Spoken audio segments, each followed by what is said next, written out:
"We're not spending money on that circus," my daughter-in-law said, canceling my 70th birthday party. My son added, "You're too old for that anyway, Mom." I just replied, "No problem." Weeks later, my daughter-in-law wouldn't stop calling me. I smiled and sent her a text. "The circus is closed, and I'm done being your clown." But let me tell you how I got to that text. Because nobody is born with the courage to set boundaries. You learn that after you've been broken enough. It all started on a Tuesday. I remember because it was farmers' market day, and I had just bought fresh carnations for the vase in the entryway. I've always believed a house without flowers is like a heart without a beat. I was arranging them when my phone rang. It was Natalie, my daughter-in-law. "Eleanor, I need to talk to you." Her voice had that tone, the one she used when she wanted something but disguised it as concern. Me, still naive back then, thought maybe she wanted advice about Michael, my son. After all, they had been married for 3 years, and I always tried to be the mother-in-law who doesn't meddle, the one who respects their space. "Of course, dear, what is it?" "It's about your birthday." My heart skipped a beat. My 70th birthday was 3 weeks away, and I had been dreaming about this get-together for months. Nothing fancy, just family. Michael, Natalie, my 2 sisters who live in Ohio, my cousins, a few neighbors I've known forever. I wanted to make my famous brisket, the one my mother taught me to make that takes 2 full days. I wanted to set the table with the embroidered tablecloth I save for special occasions. I wanted to feel, even just for a few hours, that my family was complete. Because, you see, I raised Michael alone since I was 35 years old. His dad, Robert, died of a sudden heart attack while he was cleaning the gutters on the roof. One second he was whistling a Johnny Cash song, the next he was gone. Michael was barely 8 years old. I remember how he clung to my skirt at the funeral, trembling, asking me if his dad was coming back. I worked double shifts at the local alterations shop for 15 years. My hands still have the needle marks, little scars that look like constellations. I sewed prom dresses, wedding suits, school uniforms. Every stitch was so Michael could have new shoes, school supplies, a computer when he got into high school. I never remarried. Not because I didn't have opportunities. There was a man, Mark, who owned the local hardware store, who invited me for coffee every Sunday after church. He was kind, a widower too, but I always thought, what if Michael feels like he's betraying his dad? What if a stranger makes him feel pushed aside? So I turned down every invitation with a polite smile. Now, at 68 years old, living in the same house Robert and I built brick by brick, I just wanted one party, a celebration to say, "I made it, I got here." "Tell me, Natalie, what's wrong with my birthday?" There was a pause. I heard her inhale, like she was bracing herself. "Look, Eleanor, Michael and I have been thinking, and the truth is, we're not going to be able to organize anything. We're not going to spend money on that circus." A circus. She called my dream a circus. "Besides," she continued, "you're too old for that, don't you think? Parties are for young people. You need quiet, not stress." I felt something inside me crack, like when you drop a porcelain cup, and for a second, before it shatters, you see the crack spread in slow motion. "But," I thought, I know, but things are tight right now, Eleanor. We have so many expenses. Maybe we can take you out for a simple meal another day, okay?" Before I could answer, I heard Michael's voice in the background. "Give me the phone." "Mom," my son said, with that tone he used when he wanted to be firm but not cruel. "You're too old for that, Mom. A big gathering is just going to wear you out. Let's just keep it quiet, okay?" I looked at the carnations in the vase. They were still dripping water onto the mahogany table that had been my grandmother's, the table where Michael did his homework for 12 years, where we celebrated every one of his birthdays with cake and candles, even if the cake was sometimes from the cheapest bakery because I couldn't afford more. "No problem," I said. My voice sounded calm, too calm. "Perfect, Mom. We love you. We're busy right now. We'll call you later." He hung up. I stood there, phone in hand, watching a drop of water from the vase form a small puddle on the wood. I didn't cry. Not yet. But something inside me knew, in that precise moment, that my relationship with my son had just changed forever. What I didn't know was that this call was just the beginning. And what Natalie didn't know was that she was waking up a lioness who had been dormant for decades. If you want to know how this story of betrayal turned into my greatest lesson in dignity, subscribe to the channel. Because what comes next, nobody saw coming, not even me. That night, I couldn't sleep. I stared at the ceiling of my bedroom, counting the cracks that had formed over the years. 42. I've counted them so many times I know them by heart. I kept thinking about the word Natalie used, circus. When did my life become a ridiculous spectacle for her? I got up at 4 in the morning, like always. I made coffee in the old percolator Robert gave me on our first anniversary. The smell of fresh coffee filled the kitchen, and for a moment, just a moment, I felt at peace. But then I saw the calendar hanging next to the refrigerator. I had marked my birthday with a red circle and drawn little stars around it, like an excited child. How foolish. I tore the page off the calendar, crumpled it, and threw it in the trash. But I couldn't help fishing it back out, smoothing the paper with trembling hands, and tucking it into the drawer where I keep old memories. Because that's who I am. I even saved the pain. What hurt most wasn't the canceled party. It was realizing I had been blind for 3 whole years. Let me go back. Let me tell you how Natalie came into our lives. It was in May, 3 years ago. Michael came to the house with that nervous smile he gets when he has something important to say. I was watering the pots on the porch. I've always had plants, geraniums, bougainvillea, a little basil plant I use for soup. Mom, I want you to meet someone. And there she was. Natalie. With her perfectly straight hair, her pale pink nails, her white blouse without a single wrinkle. She smelled like expensive perfume, the kind they sell at the department store in the mall.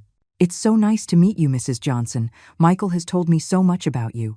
Her smile was wide, her teeth perfectly white. She held out her hand, and when I took it, I noticed her skin was soft hands that had never scrubbed floors or washed laundry by hand. Call me Eleanor, dear, I said. We're not formal here. We went inside. Natalie looked at everything with those big, expressive eyes. She stopped in front of the shelf where I keep the family photos. What a lovely family, she said, picking up the picture frame where Robert, Michael, and I were at Myrtle Beach. Michael was 5 and had just lost his first tooth. You look so happy. We were, I replied, and it was true. That first afternoon, Natalie helped me make dinner. I made roast chicken, Michael's favorite. She chopped the tomatoes and onions for the salad, asking me about recipes, about how I met Robert, about my work at the alterations shop. It must be beautiful to create dresses with your own hands, she said. I don't have that talent. I'm a disaster in the kitchen. She laughed, that crystal-clear laugh that made Michael look at her like she was the only woman in the world. After dinner, while we were washing the dishes, Natalie said something that seemed so sweet at the time. Eleanor, I want you to know I'm going to take good care of Michael. And I hope you'll teach me to be as strong as you are. My mom died when I was little, and I always wanted a mother-in-law who could be like a second mother to me. I got emotional. My eyes even watered. I hugged her right there, my hands full of soap suds. You're going to be part of this family, dear, and the doors here are always open. How naive I was. The next few months were a dream. Natalie would visit me every Sunday. She'd bring pastries from that expensive French bakery near her office. She gave me hand creams, embroidered handkerchiefs, chocolates. I saw this and thought of you, Eleanor. When Michael announced they were getting married, I cried tears of joy. My son had finally found someone. Finally, he wouldn't be alone when I was gone. The wedding was simple. I sewed my own dress, a navy blue one with lace appliques. Natalie looked radiant in her white gown. During the reception, when Michael danced with me as tradition dictates, he whispered in my ear, "Thanks for everything, Mom. For every sacrifice. I promise. Now I'm going to take care of you." That promise. How it would hurt to remember it later. The first few months of their marriage seemed perfect. They still came over every Sunday. Natalie would hug me, ask how I was, offer to help with the groceries. But then I started to notice things. Little things. One Sunday, Natalie was walking through the living room and stopped in front of the wooden bookshelf where I keep the family albums and some of the decorative plates I collect. Oh, Eleanor, you still have all these old things? They were my grandmother's, I replied. They're over 70 years old. Of course, of course. It's just, I don't know. I think the house would look more modern without so much old stuff. Have you ever thought about updating a little? Michael laughed. Natalie has a great eye for design, Mom. Maybe you should listen to her. I didn't say anything, but something in my chest tightened. Another afternoon, we were having coffee. Natalie was looking out the window at the garden. You know, Eleanor, this house is awfully big for just you, isn't it? Well, yes, it feels empty sometimes, I admitted. But it's my home. Michael grew up here. All my memories are here. Of course, of course. I'm just saying, maintaining a house like this must be expensive. The property taxes, the water, the electricity. Have you ever thought about something more practical? A little condo, for example. Natalie, Michael interrupted her. Leave her alone. But I noticed he was looking at the house differently, too. Like he was evaluating it, calculating. The visits started to spread out. They didn't come every Sunday anymore. First, it was every 2 weeks, then once a month. We're just so busy, Mom. My schedule is impossible, Eleanor. You know how it is. I understood, or at least I told myself I did. They're young. They have their own lives. I can't be the suffocating mother-in-law who demands attention. But when I called them, Natalie would answer, rushed. Eleanor, I'm swamped right now. I'll call you back. She never called back. And when they did come, Natalie no longer helped me in the kitchen. She'd sit in the living room, scrolling through her phone, while I made the meal alone. She didn't bring pastries anymore. She didn't ask how I was. One afternoon, while I was serving the chili I'd been cooking since morning, I overheard a conversation I wasn't supposed to hear. They were on the patio. They thought I was in the kitchen, but I had walked over to close the window because it was getting breezy. Seriously, Michael, your mom should sell this house. Look at it, it's falling apart, and the land must be worth a fortune with the way this neighborhood is going. Natalie, I already told you. No, you don't get it. We need the down payment for the condo, and she's here, all alone, holding on to this mansion. It doesn't make sense. Talk to her. She'll understand. It's not that easy. Of course it's easy. Tell her it's for her own good. That a smaller place is safer for an older person. You'll see, she'll agree. My hand was trembling as I held the chili ladle. I closed the window harder than I needed to. When I returned to the table, I smiled as if nothing was wrong. But that night, lying in my bed, I understood something I had been denying for months. Natalie never saw me as family. She saw me as a resource. And my son, the boy I raised alone, the one who swore to take care of me, was letting it happen. But I hadn't seen anything yet. The mask was just beginning to slip. And when it finally fell off completely, I would realize I had been living with a stranger. Exactly 9 days passed since the call where they canceled my birthday. 9 days in which I heard nothing from them. Not a call, not a text, nothing. I continued my routine. I got up, made my coffee, watered my plants, watched my afternoon soaps. But there was something different about me, a kind of constant alert. Like when you know it's going to rain, but the sky is still clear. On the 10th day, Michael called. Mom, what are you doing Saturday? Nothing in particular, son. Why? We want to invite you to dinner at our house. Natalie is going to cook. Natalie, cooking. That was new. In 3 years of marriage, I'd never seen her make anything more elaborate than a sandwich. Of course, son. I'll be there, perfect. Around 7. And Mom, dress up a little. That last phrase stuck with me. Dress up for a family dinner at their house? On Saturday, I put on my sky blue blouse, the one with embroidery on the collar. I pulled my hair back into a low bun, the way my mother taught me. I put on the pearl earrings Robert gave me for our 10th anniversary. I looked in the mirror and wondered why I had butterflies in my stomach. Butterflies of fear. I took the bus to their neighborhood. They live in a new subdivision, one of those with security gates and perfectly paved streets. Their house is nice, 2 stories with a small front yard. When they opened the door, I noticed something strange. The table was set, but not casually. There was a tablecloth I didn't recognize, Wine glasses, napkins folded into flowers, and only 3 places. "Mom, come in. So glad you made it." Michael kissed my cheek.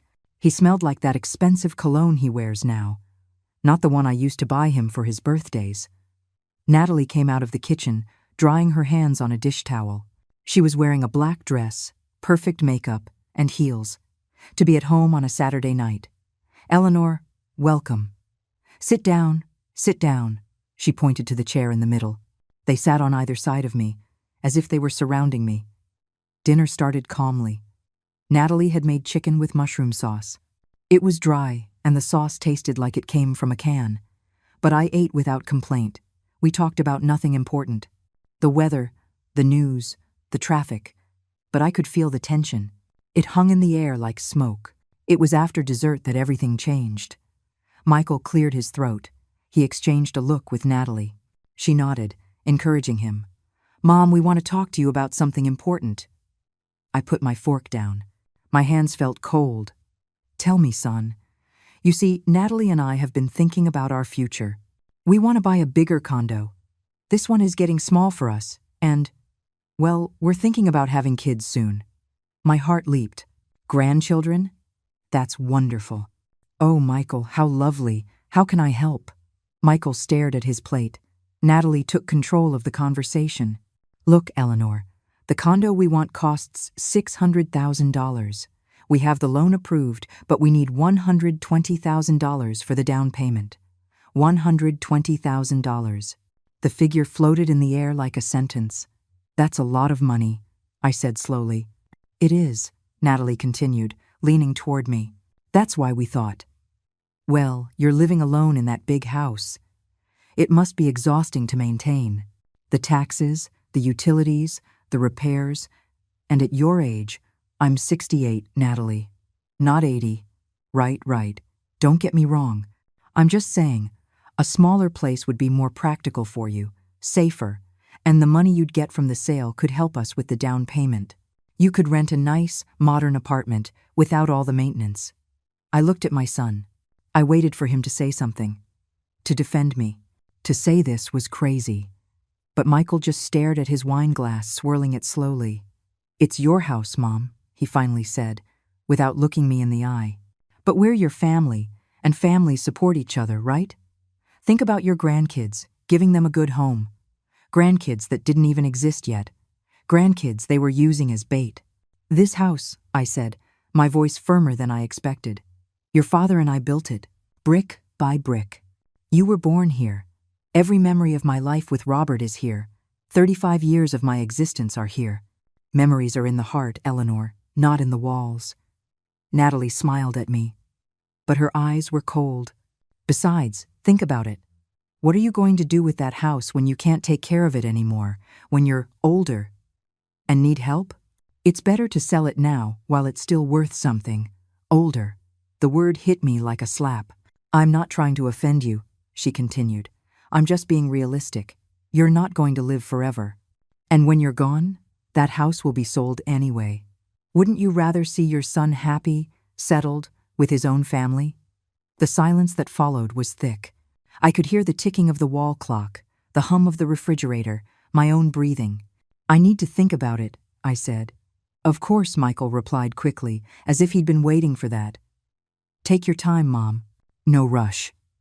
But Natalie added, "Although the owner of the condo is only giving us 3 weeks to get the down payment. After that, he sells to someone else. 3 weeks, the exact same time until my birthday. The birthday they canceled because they didn't want to spend money on that circus. But they did want me to sell my house. My entire life." I stood up from the table. My legs were shaking, but I wouldn't let them see. "I'm leaving. I have to be up early tomorrow. We'll drive you, Mom." "No, I'll take the bus. I need some fresh air." I walked to the door. Natalie caught up, putting a hand on my shoulder. "Eleanor, think about it. It's for the good of everyone. You'd be winning too." I looked her in the eyes. For the first time in 3 years, I really saw her. I saw the ambition, the coldness, the manipulation. "Good night, Natalie." On the bus ride home, as the city lights passed by the window, I realized something terrible. My son was asking me to sell my life to finance his. And what was worse, he saw it as normal, as something I should do. I got home after 10 o'clock at night. I turned on the lights in the living room. I saw the mahogany furniture that had been my grandmother's, the photos on the walls, the bookshelf full of memories, the rocking chair where I nursed Michael for months. I sat in that rocking chair and finally, after days of holding it in, I cried. I cried for my naivete in believing Natalie cared for me. I cried for my son, who had become a stranger.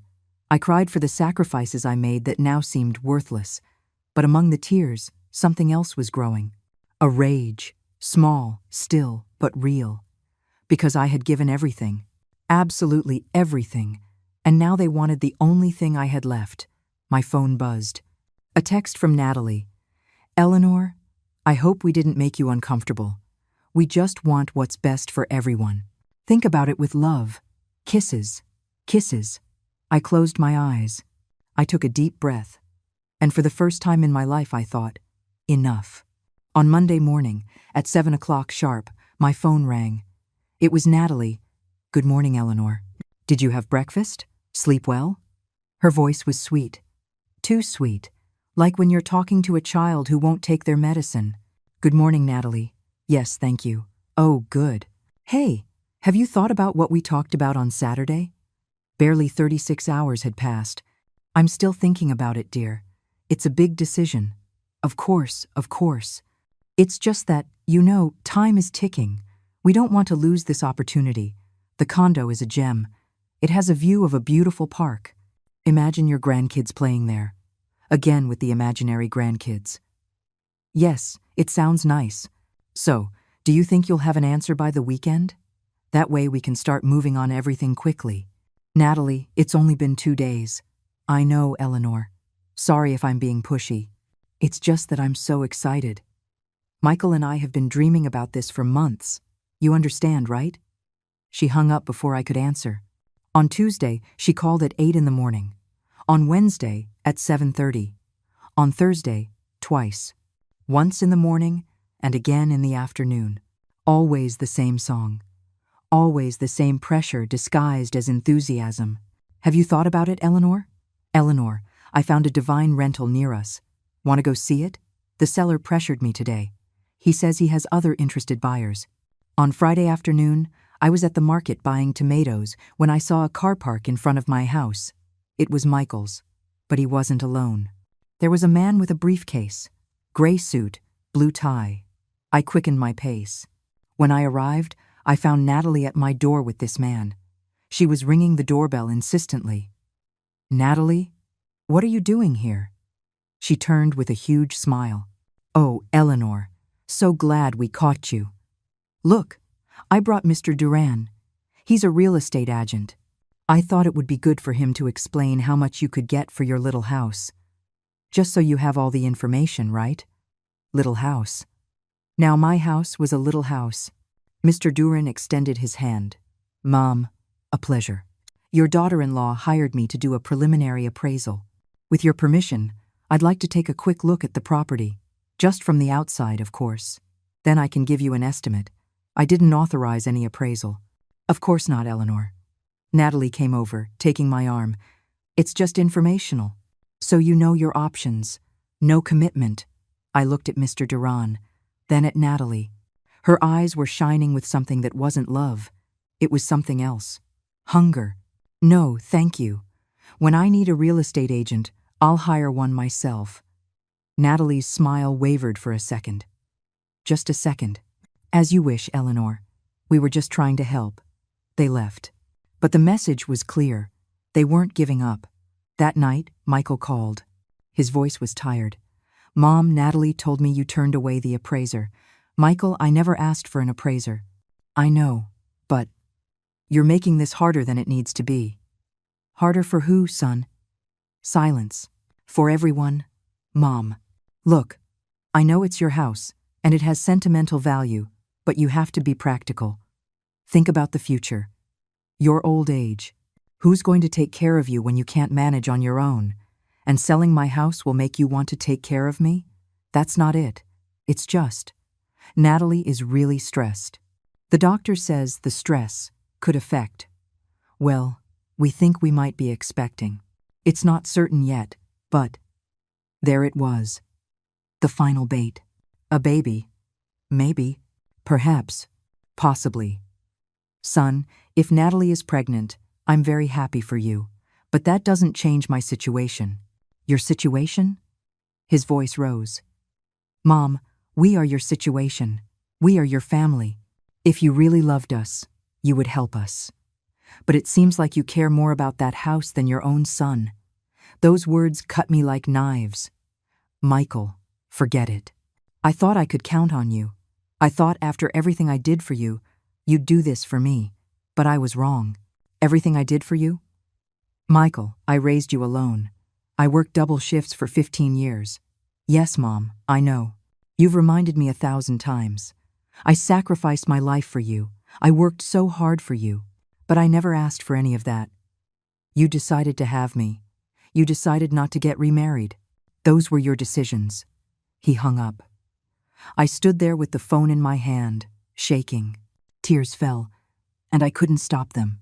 My son had just said I reminded him too much of my sacrifices, that he never asked me to raise him. I sat in the rocking chair. Outside, the night was dark. Not even the neighborhood dogs were barking.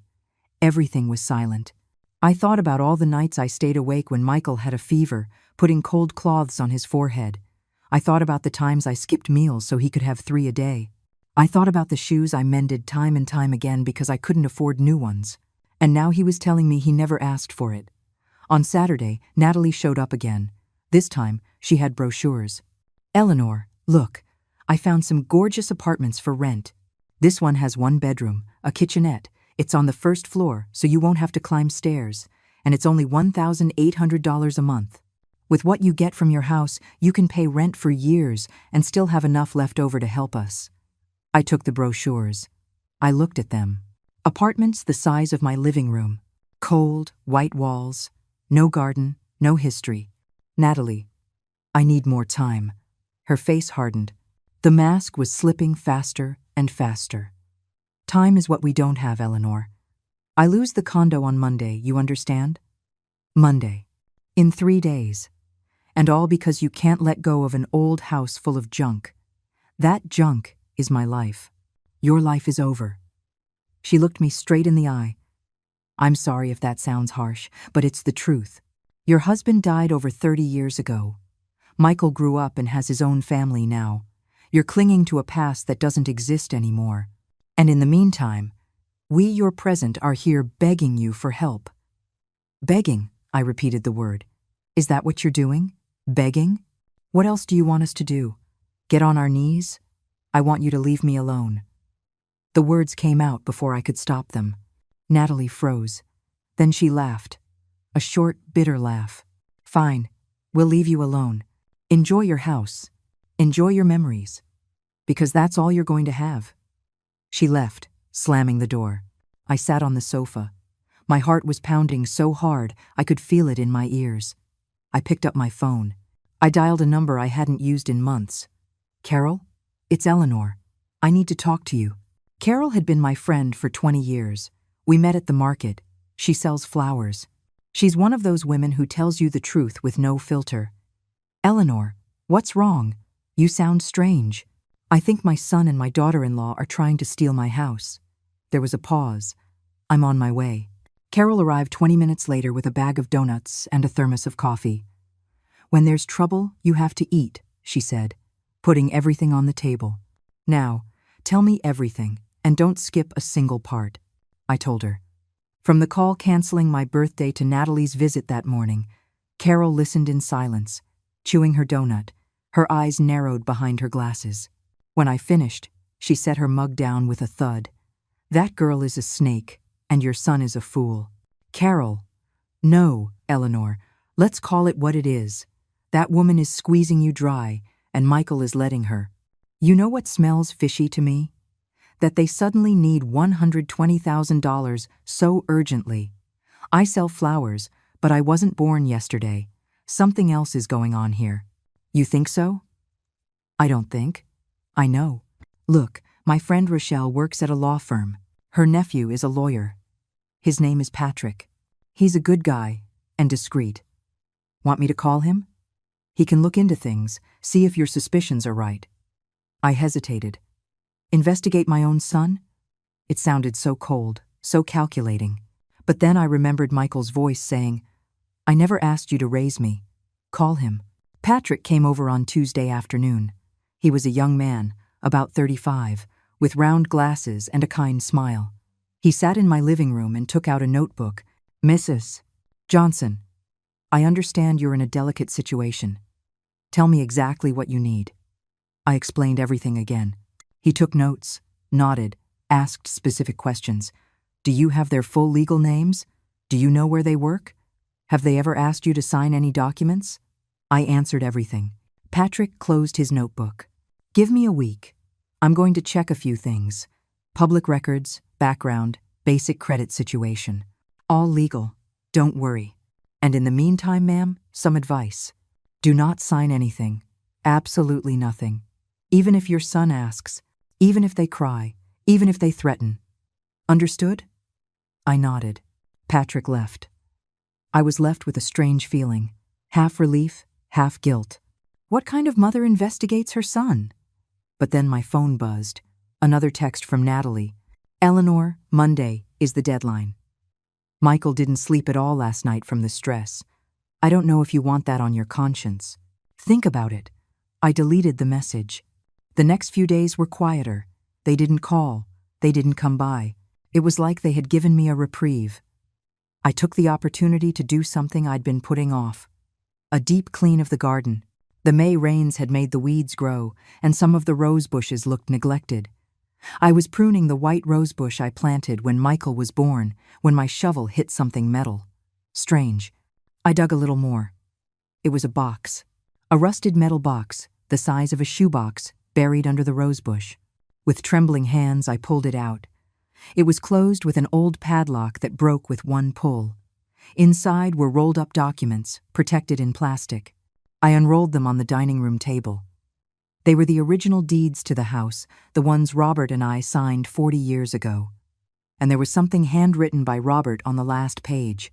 This house is for Eleanor, built with our love and effort. Don't ever let anyone take it from you, my love. Tears started to fall on the paper. I had to wipe them away quickly so I wouldn't ruin the ink. But there was more in the box. Letters. Love letters Robert wrote me when we were dating. His tight handwriting, his clumsy but sincere words. Eleanor, you are stronger than 10 men. Don't ever let anyone make you feel small. And at the bottom of the box, wrapped in a thick plastic bag, was money. Old bills. I counted them with trembling hands. $20,000. A note accompanied the money, also in Robert's handwriting. For our old age together, honey. For when we can't work anymore. So you never have to depend on anyone. I love you, Robert. I collapsed into the chair. Robert had been saving in secret. For years. For me. For us. And I never knew because he died before he could tell me. I cried. I cried like I hadn't cried since his funeral. I cried for the man who loved me so much, who was still taking care of me even after he was gone. I cried for all the years I lost without him. I cried for the loneliness. But among the tears, something else was being born, a clarity. Robert had left me this for a reason, not just the money, but the words. Don't ever let anyone make you feel small. And that was exactly what Natalie and Michael were doing, making me feel small, useless, in the way. I dried my tears. I put the deeds in a safe place. I counted the money again, just to be sure. $20,000 exactly. It wasn't enough for the down payment Michael and Natalie were asking for. But it was enough for something more important. It was enough to defend myself. On Thursday, Patrick called. Mrs. Johnson, I need to see you. Can Carol be there too? What I found. It's better we discuss this in person. An hour later, the three of us were sitting in my living room. Patrick opened his briefcase and took out several papers. Ma'am, what I'm about to tell you is not easy to hear, but you need to know. My heart sped up. Your son, Michael, doesn't need your financial help. In fact, he's in a very good financial position. 3 months ago, he received a sales bonus from his company for $150,000. What? There's more. Your daughter-in-law, Natalie, has credit card debt totaling $45,000. Designer clothes, expensive restaurants, 2 trips to Cancun last year, and she is not pregnant. I checked her social media. 2 days ago, she posted a photo at a club drinking a beer. A pregnant woman wouldn't do that. Carol muttered a strong word I won't repeat. Patrick continued. There's something else. I found messages on a public forum where Natalie participates. She talks about convincing her mother-in-law to sell her house, and I quote, "The old woman is about to cave. When she sells, my mom and I will split what's left after the down payment." The world stopped. Her mom? Yes. Natalie planned to give a portion of the money to her mother. This was never just about the condo. It was a scheme between the two of them. I stood up, walked to the window. Outside, the neighborhood kids were playing street hockey. The sun was shining, life was going on, but I felt like something inside me had broken for good. Does Michael know about this? My voice was hoarse. I can't confirm that, but he knows they don't need the money. Of that, I'm certain. Carol took my hand. Eleanor, that girl is trying to rob you, and your son is letting her. I looked at the deeds I'd found under the rosebush. I looked at Robert's note. Don't ever let anyone make you feel small. I turned to Patrick. What can I do? Patrick smiled. It wasn't a kind smile. It was the smile of a lawyer who knows he's holding all the cards. Mrs. Johnson, I can do a lot of things. But first, you need to answer something for me. Do you want to defend yourself, or do you want to counterattack? Carol squeezed my hand. I thought about all the texts, the calls, the word circus, Michael telling me I never asked him to raise me, Natalie calling me old. And for the first time in 68 years, I said something I never thought I'd say. I want to counterattack. Patrick pulled more papers from his briefcase. Perfect. Then I need you to formally authorize me to act on your behalf. We're going to do this right, legally, so they can't turn this around on you. I signed the documents he put in front of me. My hand was shaking, but the signature was clear. Now, Patrick continued, I need access to any document you have related to your house. Deeds, tax receipts, utility bills. I also need to know if they've ever asked you to sign anything, even if it seemed unimportant. Just the deeds I found buried, and I've never signed anything for them. Good. That gives us an advantage. Your house is fully in your name, no liens or debts. No one can force you to sell it, but Natalie is going to try to pressure you more. And when she does, I need you to record the conversations. Record? Your phone has a voice recorder, right? Every time they call or visit, record everything. It's legal as long as you are part of the conversation. Those recordings can be evidence if we need it. Carol nodded. I'll show you how, Eleanor. It's easy. In the meantime, Patrick said, I'm going to dig deeper.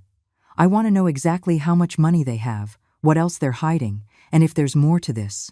Do I have your authorization? Yes. I want to know the whole truth. Patrick left. Carol stayed with me, teaching me how to use the phone's recorder, making me practice until I got it right. Eleanor, one more thing, she said before she left. You have to be strong. When you find out everything, it's going to hurt a lot. But remember, you didn't cause this. They chose to treat you this way. I barely slept that night. Every time I closed my eyes, I saw Michael's face as a child. When he'd wake me up in the middle of the night to say he had a nightmare, I'd hold him. I'd sing to him softly until he fell back asleep. When did that boy turn into this man? On Friday morning, as expected, Natalie called. I activated the recorder. Eleanor, good morning. Look, I know we've been pressuring you, and I apologize. But we're really desperate. We lose the condo on Monday, and, well, Michael is devastated. He says you don't love him anymore. He says that? Yes. He cried last night. Eleanor, your son cried because of you. He says that after everything he's done, you're rejecting him when he needs you most. The words were perfect. The tone, dramatic. But I already knew the truth. Natalie, are you pregnant? There was a pause. Very brief, but I caught it. Well, it's not certain yet, but I have symptoms.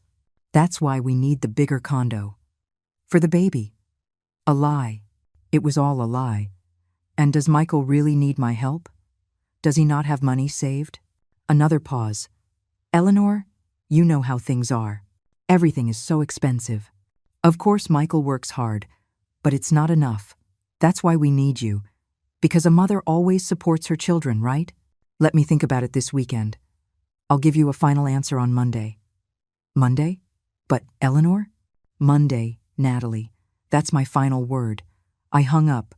I saved the recording with the date and time. On Saturday, Patrick showed up again. He was carrying a thick folder. Mrs. Johnson, I found everything. And it's worse than I thought. He sat across from me. He opened the folder. Michael didn't just get that $150,000 bonus. He also has another $30,000 in an investment account. He only needs to come up with another. $35,000 for the down payment. He could easily get a bridge loan from the bank.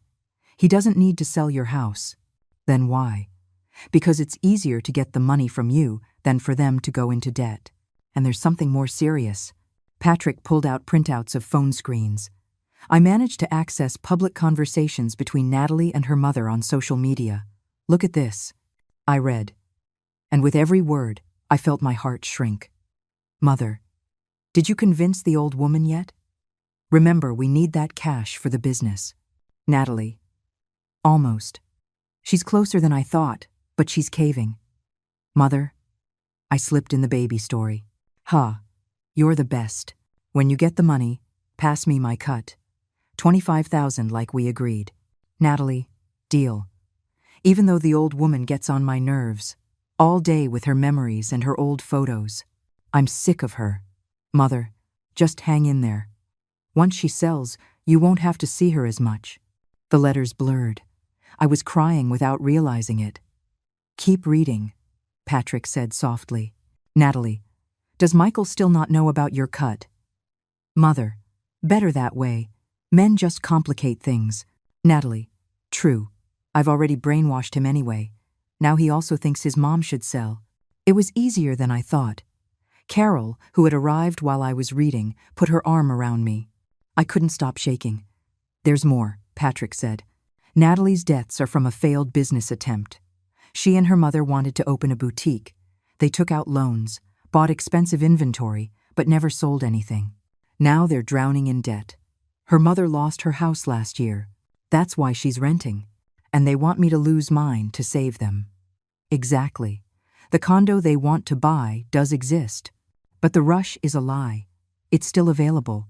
The seller has no other buyers. I verified that too. I wiped my tears with the back of my hand.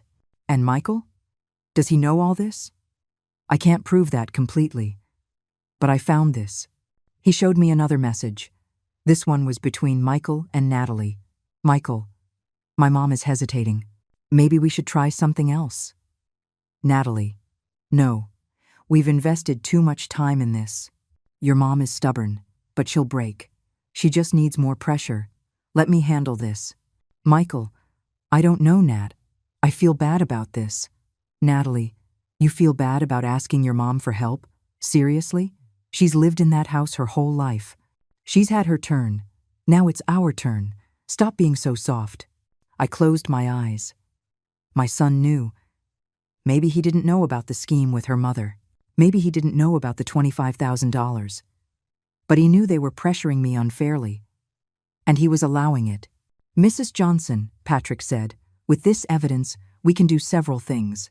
We can report them for attempted elder fraud. We can request a restraining order. We can. No. They both looked at me, surprised. I don't want to put them in jail. I don't want lawsuits. I want something better. What do you want? I dried my last tears. Inside me, something had changed. The pain was turning into something else, determination. I want them to feel what I felt. I want them to understand what they tried to do to me. I want justice, but not from a judge. I want life to charge them. Carol smiled. That's my Eleanor. Patrick nodded slowly. I understand. Do you have a plan in mind? Not yet, but on Monday, I'm giving them my answer. And it's going to be an answer they never forget. That night, I took the metal box out again. I read all of Robert's letters. When I got to the last one, I found one I hadn't seen before. It was stuck to the bottom of the box. My dearest Eleanor, if you're reading this, it means I'm gone. I want you to know you were the best part of my life. But I also want you to know something important. You are a lioness, not a pet. Don't let anyone, not even our son, make you feel like you are worth any less than you are. You are strong, stronger than me, stronger than the world. Never forget it. I love you forever. Robert. I folded the letter carefully. I won't forget, my love, I whispered. I promise you. On Sunday, I spent all day thinking, planning, preparing, because Monday wasn't going to be just any day. On Monday, the circus was finally going to close. Monday dawned with a gray sky. The kind of sky that threatens rain but never lets the drops fall. I woke up early, as always. Made my coffee. Watered the plants. I put on my wine-colored blouse, the one Robert said made me look elegant. I put my hair up. I put on a peach-colored lipstick I rarely use. If I was going to face them, I was going to look good doing it. At 10 in the morning, Natalie called. Eleanor, good morning. So, have you thought about it? Yes, Natalie, I have. Oh, wonderful. And? I need to talk to both of you, Michael and you, in person. Perfect. Can you come over today? We're home. All right. I'll come this afternoon. Better yet, come for lunch, Eleanor. We can talk calmly. I hung up. I looked at my reflection in the hallway mirror. I looked different. I was no longer the frightened woman from 2 weeks ago. There was something new in my eyes.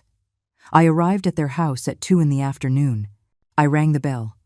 Michael opened the door with a nervous smile. Mom, come in. So glad you came. He kissed my cheek. He smelled like that expensive cologne. In the living room, Natalie was finishing setting the table. She had made breaded chicken with salad. Nothing fancy, but it looked presentable. Eleanor, welcome. Please, sit. I Saturday. They sat on either side of me, just like that first time, as if they were cornering me. We ate in an awkward silence. I chewed slowly, watching them. Natalie fidgeted in her chair. Michael wouldn't meet my eyes. When we finished, Natalie wiped her mouth with her napkin and smiled. Well, Eleanor, you have us in suspense. What did you decide? Before I answer, I want to ask you something. Anything, Michael said quickly. Do you love me? They looked at each other, confused. Of course, Mom.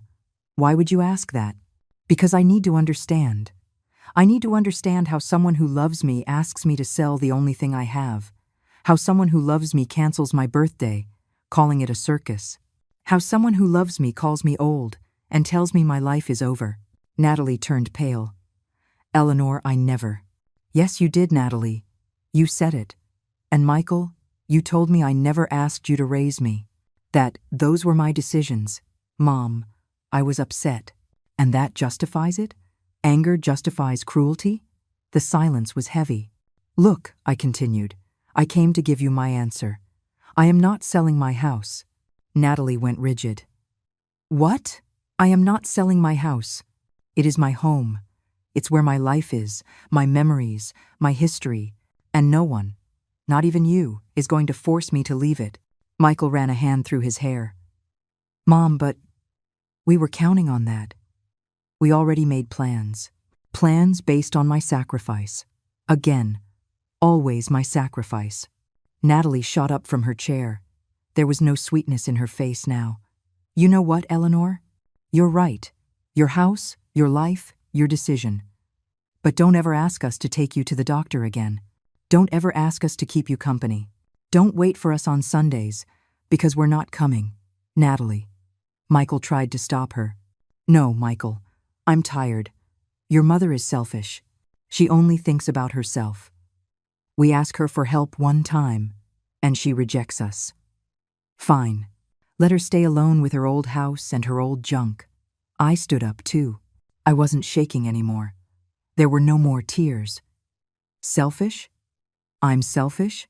I worked double shifts for 15 years so my son could have everything.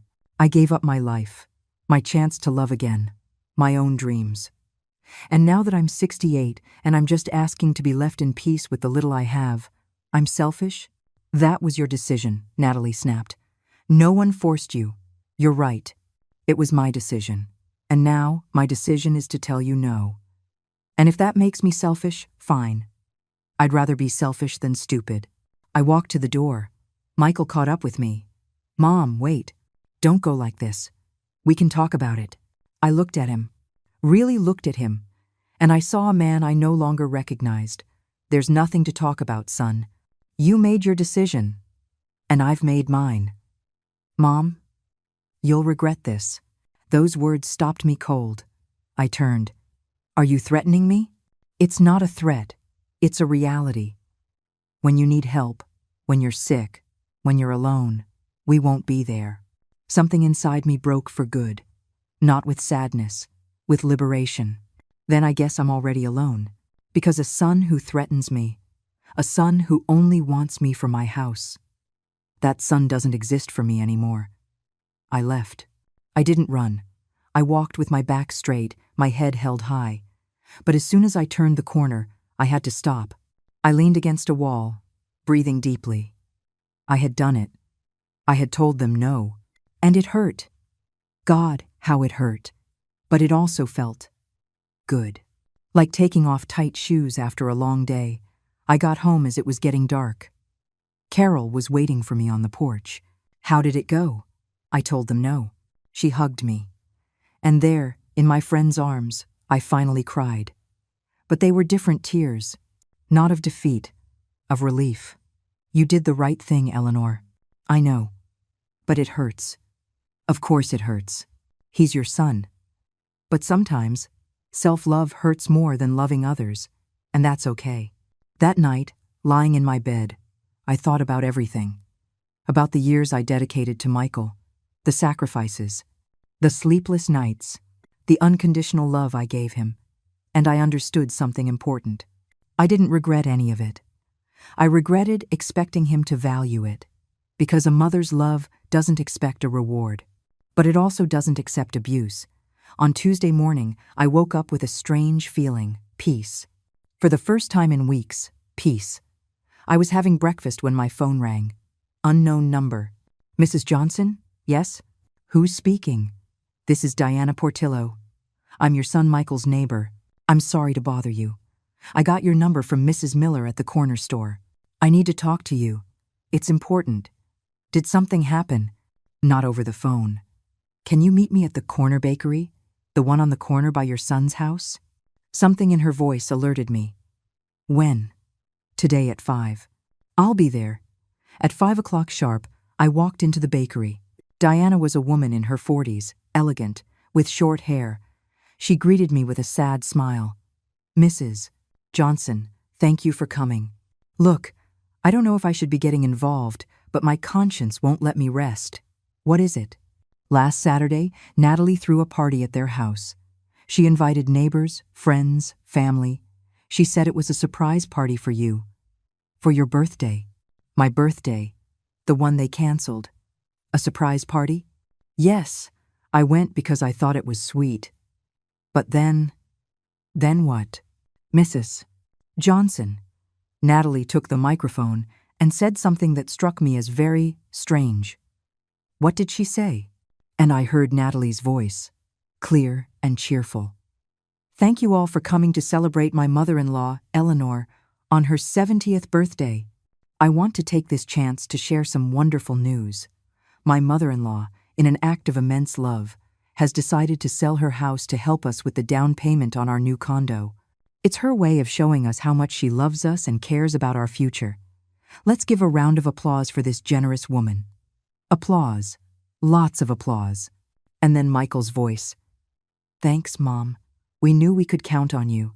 Diana turned off the phone. Mrs. Johnson, everyone thought you had agreed voluntarily. Natalie told everyone you were happy to help them. Is that true?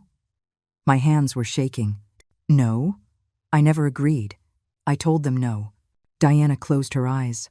I thought so. That's why I wanted to talk to you. Mrs. Johnson, your daughter-in-law used you. In front of 50 people, she used you to make herself look good. I sat in silence. I couldn't speak. I couldn't breathe. Do you have that full recording? Yes. Can you send it to me? Of course. Give me your number. That night, in my house, I listened to the full recording over and over. The applause, the congratulations, Natalie's words. They used me. They humiliated me publicly. They held me up as an example of generosity when I had never agreed to anything. And Michael was there, smiling, accepting congratulations for something that never happened. I called Patrick. Mr. Kelly, I've changed my mind.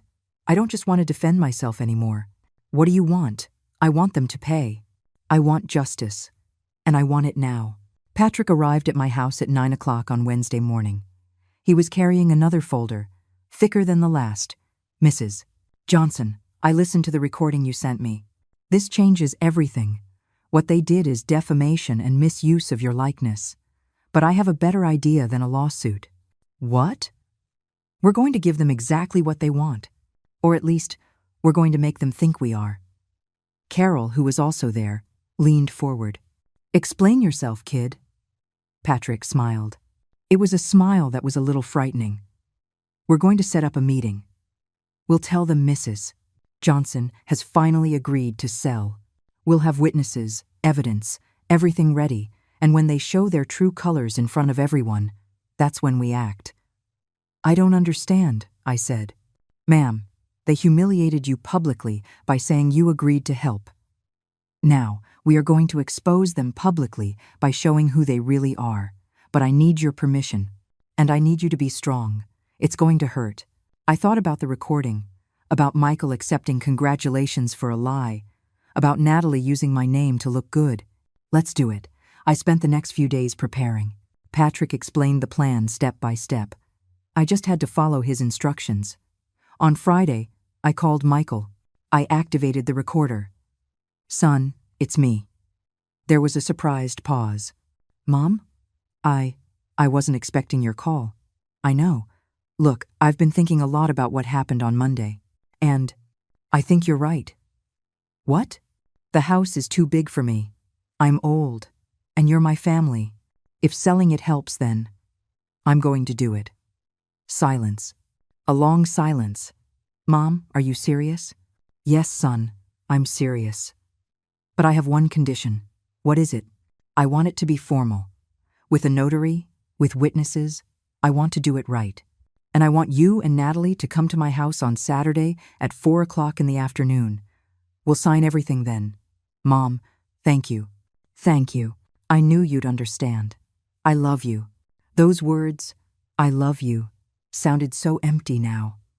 I'll see you on Saturday, son. I hung up. I saved the recording. Carol hugged me. Eleanor, are you sure about this? More sure than I've ever been. Saturday dawned sunny. Ironic. The important days of my life had always been cloudy or rainy. But this day, the day it would all end, the sun was shining. Patrick arrived at 2 o'clock with 2 other people, a notary public named Mr. Estrada and a woman he introduced as his legal assistant, Monica. Mrs. Johnson, Mr. Estrada is completely trustworthy. Monica is going to film everything. Ready? Ready. Carol and her husband Bill were also there as witnesses. And Diana, the neighbor who had shown me the party recording. She had agreed to come when I asked. At 4 o'clock sharp, the doorbell rang. It was Michael and Natalie. She was wearing a new dress, perfect makeup, a huge smile. Michael had on an ironed shirt and looked nervous, but happy. Mom, Michael hugged me tight. Thank you for reconsidering. You don't know what this means to us. Natalie hugged me too. Eleanor, you are an angel, truly. An angel. I pointed to the living room. Come in. We need to make this formal. When they walked in and saw all the people, Natalie stopped short. Who are they? Mr. Estrada is a notary public. Patrick is my lawyer. Carol and Bill are witnesses. And Diana. Well, Diana is someone who has something interesting to show you. Natalie's smile began to fade. Your lawyer? Mom, why do you need a lawyer? Michael looked at me, confused. Please, sit down. They sat on the sofa. The rest of us formed a semicircle around them. Monica had her camera pointed. Before we sign anything, I began, I want to clarify a few points. Of course, Mom. Whatever you need. First, I want you to explain something. 2 weeks ago, you threw a party. A party where you told 50 people that I had agreed to sell my house. Why did you do that? Natalie turned white. Michael looked at his wife. Natalie? Well, we assumed you were going to accept. We were just anticipating things. Anticipating. Interesting word. Diana, could you play the recording? Diana took out her phone. Natalie's voice filled the living room. My mother-in-law, in an act of immense love, has decided to sell her house to help us. Michael closed his eyes. Natalie stood up. This is a trap. No, Natalie. This is the truth. Now sit down, because we have a lot more to talk about. Patrick opened his folder. Mrs. Natalie, can you confirm that you have credit card debts totaling $45,000? That's private. Can you confirm that you plan to give $25,000 to your mother from the proceeds of the sale? Natalie froze. Michael stared at her. What?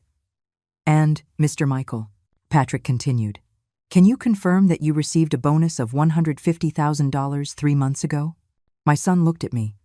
There was no confusion in his eyes now. There was fear.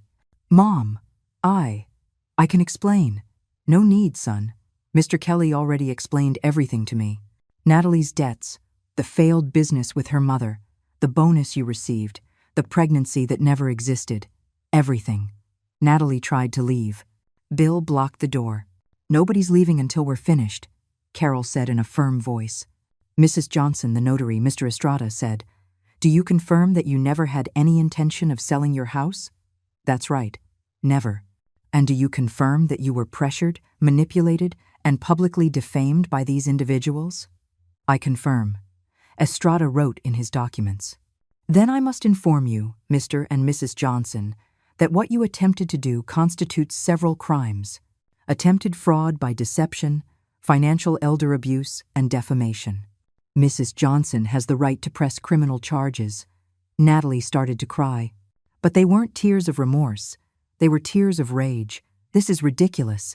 He's her son. We just asked for help. No, Natalie, I said, standing up. You didn't ask for help. You tried to rob me. There's a difference. Michael had his head in his hands. Mom, I'm sorry. I'm so sorry. I didn't know everything, Natalie told me. What did she tell you, son? That I was old? That my life was over? That you should pressure me? Because I have recordings where you told me horrible things too. I took out my phone. I played his voice. I never asked for any of that. Those were your decisions. Michael broke. He started to sob. Not like a man. Like a child. Forgive me, Mom, please. Patrick cleared his throat. Mrs. Johnson, do you wish to proceed legally? Everyone was looking at me. Natalie with hatred. Michael with desperation. Carol with pride. Diana with curiosity. I thought of Robert, of his letters, of his words. You are a lioness.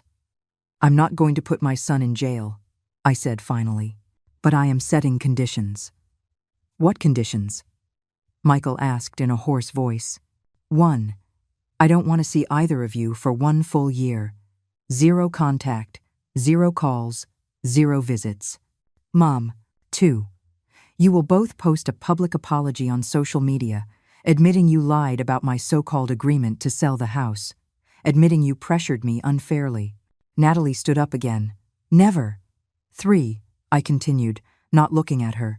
Michael will go to therapy, individual therapy, to understand why he allowed his wife to treat me this way. I accept, Michael said immediately. And 4, if you ever approach me again with intentions of manipulating or hurting me, Patrick will proceed with all possible legal charges, and this time there will be no mercy.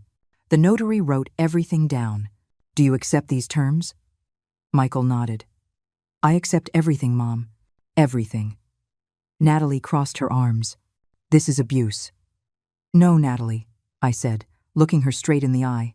Abuse is what you did to me. This is justice. And if you don't accept, my lawyer proceeds with the criminal complaint right now. Patrick held up some papers. They're all ready.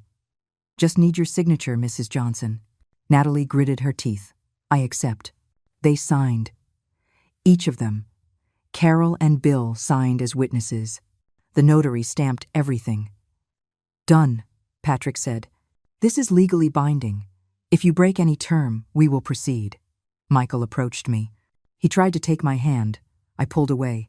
Mom, please let me explain. You have 1 year, Michael. 1 year to think about what kind of man you want to be.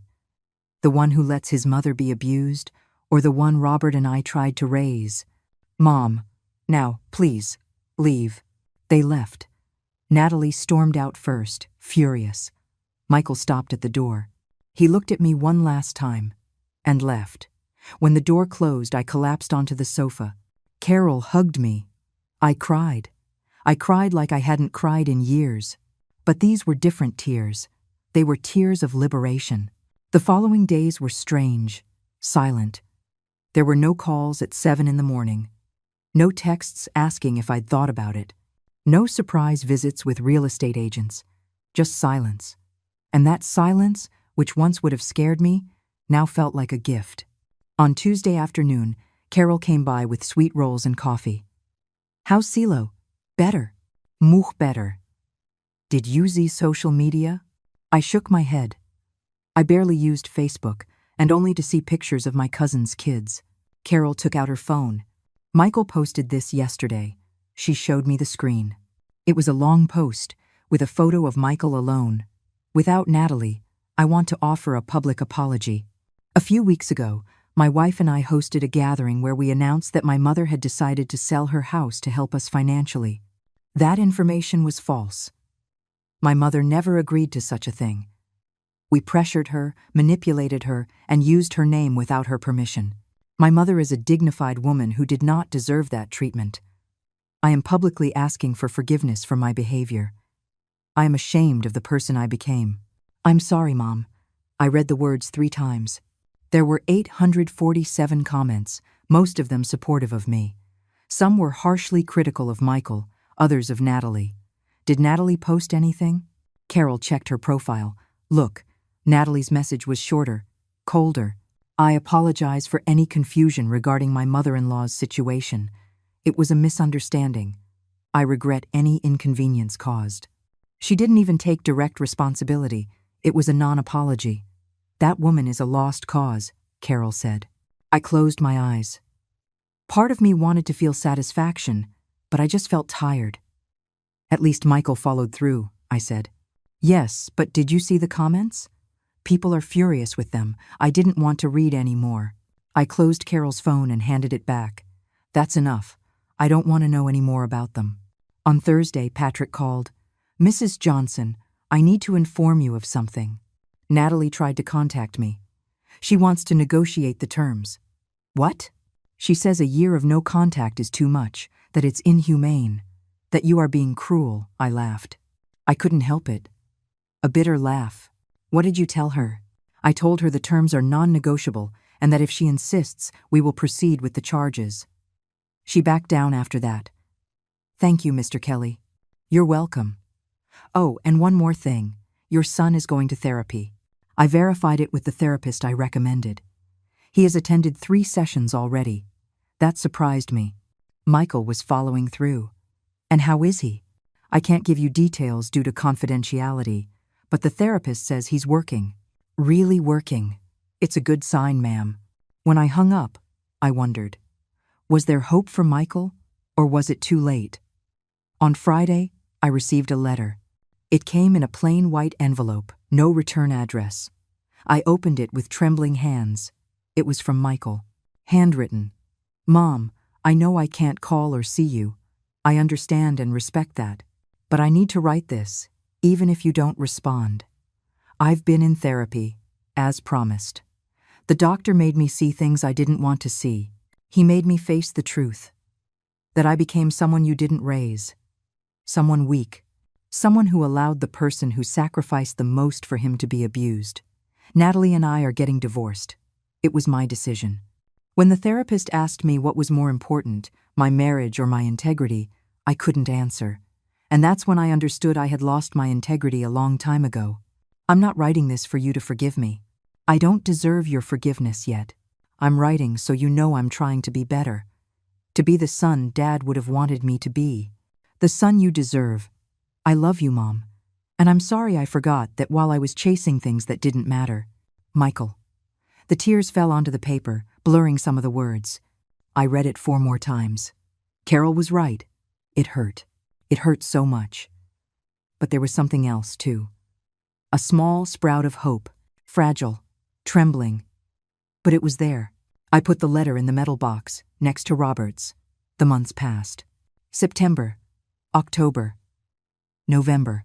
I used some of the money Robert had saved to remodel the bathroom, which had needed repairs for years. I hired a young man from the neighborhood, Tony, my neighbor's son. He did excellent work. I also started taking knitting classes at the community center. I met other women my age. We'd meet on Tuesdays and Thursdays. We'd knit, talk, laugh. One of them, Matilda, told me she'd also had problems with her family. Her daughter had borrowed money and never paid her back. But I learned, she told me, that sometimes self-respect is more important than family. And that doesn't make you a bad person. It just makes you a person. Her words stayed with me. In December, 2 weeks before Christmas, Patrick called. Mrs. Johnson, the 1-year mark is almost here. Have you thought about what you want to do? What do you mean? If you want to have contact with your son again, if you want to give him another chance. I hadn't thought about it. I had been so busy rebuilding my life that I hadn't thought about the after. I don't know, Mr. Kelly. I just don't know yet. That's fine. You have time. But be prepared, because when the deadline ends in January, he will likely try to contact you. That night, I took out Michael's letter again. I'd read it so many times I knew every word by heart. What do I do, Robert? I asked the air. Do I give him another chance, or is it too late? There was no answer, just the wind moving the curtains. The week before Christmas, Carol invited me to her house for Christmas dinner. I don't want you to be alone on Christmas, Eleanor. I won't be alone. I'll be at peace. But I accepted the invitation anyway. At Carol's dinner were her kids, her grandkids, her husband, some cousins. There was turkey, eggnog, music. It was warm. It was family. Carol's youngest nephew, a boy of about 6, came up to me. Are you Mrs. Eleanor? Yes, I am, sweetie. My auntie says you're really brave. Is that true? I knelt to his level. What do you think? I think so. Because my mom says brave people are the ones who do the right thing even when it hurts. I hugged him. That little boy knew more about life than many adults. That night, walking home, I went slowly through the streets decorated with Christmas lights. I saw families eating dinner through their windows. I heard carols. I saw kids running with sparklers. And for the first time in months, I thought of Michael as a little boy. When he was 6 and helped me set up the nativity scene, how excited he got about Santa. How he'd hug me before bed. Where did that boy go? When I got to my house, I found something on the porch. A box, not very big, with a red bow. No card. No name. I brought it inside. I opened it carefully. Inside was a photo album. Old photos I hadn't seen in years. Baby Michael. Michael at his first communion. Michael graduating from high school. Michael and me at Myrtle Beach. And on the last page, a recent photo. Michael at his therapist's office. He looked tired, worn out, but there was something different in his eyes. There was a note taped to it. Mom, I found these photos in my house. I realized I had forgotten who we were. Who you were. Who I was. The therapist says remembering is part of healing, so I'm remembering. Every day. Merry Christmas. With love. The son I'm trying to be again. Michael. I closed the album. I hugged it to my chest. And in the solitude of my living room, with only the light from the Christmas tree I'd put up that morning, I did something I didn't expect to do. I forgave. Not completely. Not yet. But a little. Just enough to think that maybe, just maybe. The circus had closed. But the story wasn't over.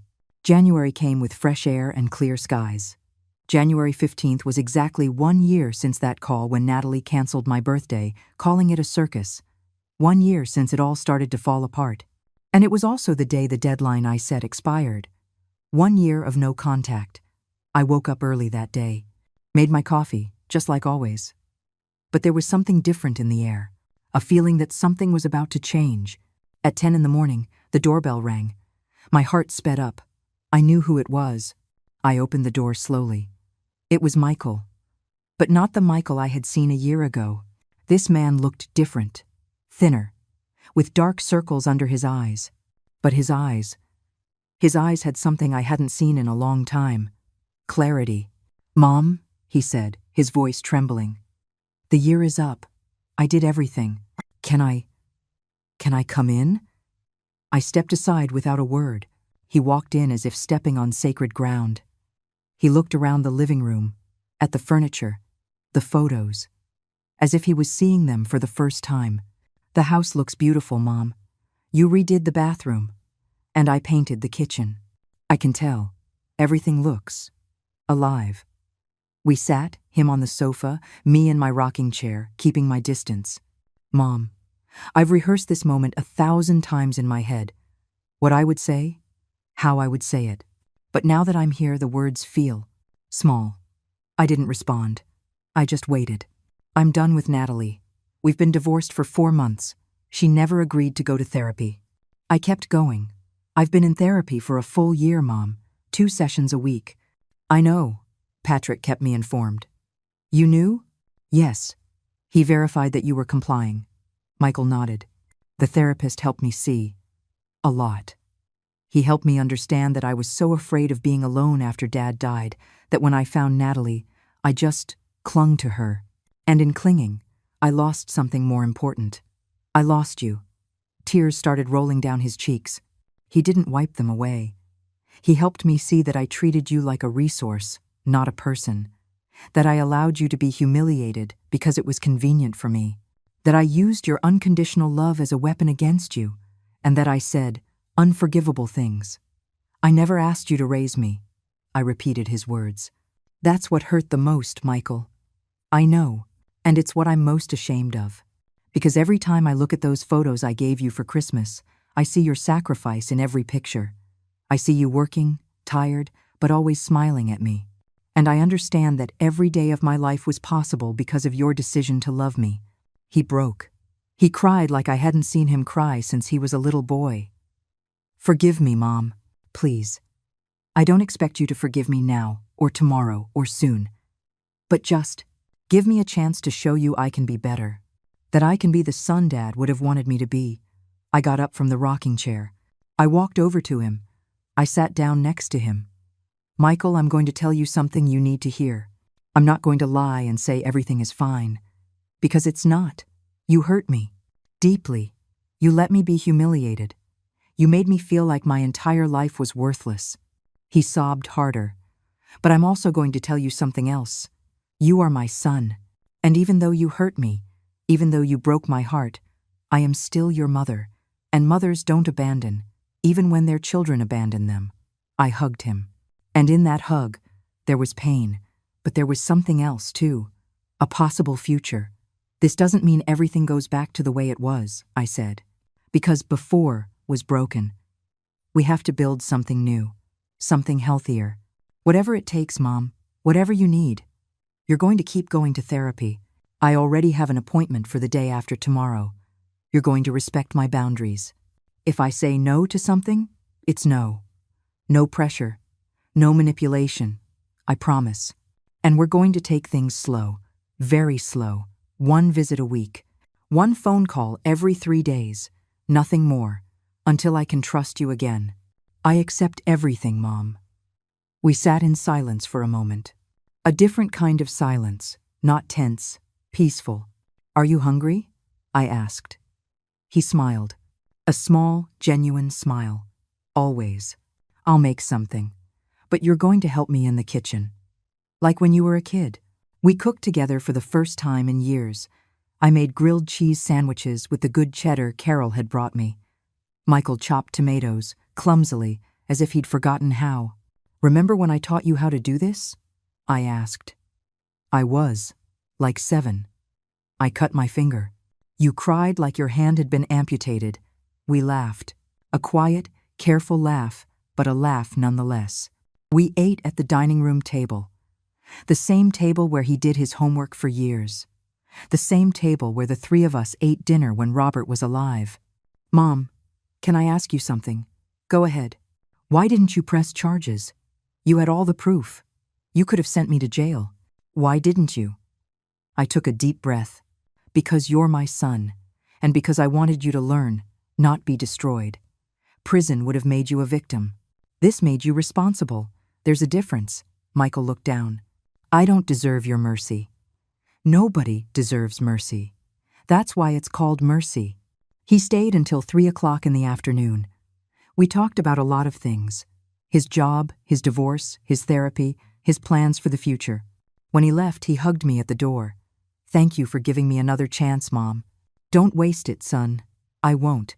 I swear on Dad's memory. I watched him walk to his car. Before he got in, he turned and waved. I waved back. I closed the door. I leaned against it. The tears came, but they weren't sad.